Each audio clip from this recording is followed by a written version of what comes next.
ایک بار حضرت موسیٰ علیہ السلام اپنے گھر کے باہر بیٹھے ہوئے تھے، تبھی ایک پھٹےحال انسان کانپتے قدموں سے حضرت موسیٰ علیہ السلام کے پاس آیا۔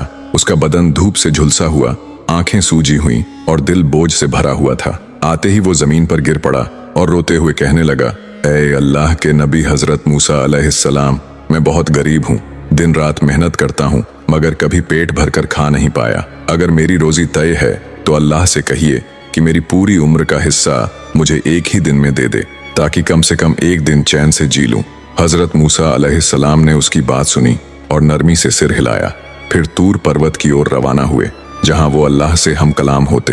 انہوں نے التجا کی، اے میرے رب، ایک بندہ ہے جو ٹوٹا ہوا ہے، تھکا ہوا ہے اور تجھ سے یہ مانگ کر رہا ہے کہ اسے اس کی ساری روزی ایک ہی دن میں دے دی جائے۔ اللہ تعالیٰ نے فرمایا، اے موسیٰ، جو وہ مانگ رہا ہے میں دے دیتا ہوں، مگر یاد رہے یہ اس کی آزمائش بھی ہے۔ کچھ مہینے گزرے، جب حضرت موسیٰ علیہ السلام دوبارہ اسی علاقے سے گزرے تو آنکھوں نے وہ منظر دیکھا جو امید سے کہیں زیادہ تھا۔ وہی انسان اب رئیس تھا، گھر بڑا، میز پر کھانا ڈھیروں اور دروازے پر کئی لوگ، کچھ مدد مانگنے، کچھ شکریہ کہنے۔ حضرت موسیٰ نے اللہ سے عرض کیا، اے میرے رب، تو نے تو اس کی پوری عمر کی روزی ایک ہی دن میں دے دی تھی، پھر یہ رحمت اور برکت اب بھی کیوں جاری ہے؟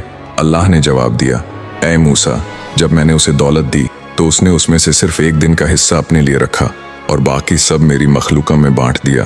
اس نے بھوکھوں کو کھلایا، یتیموں کو سینے سے لگایا، مسافروں کو آسرا دیا۔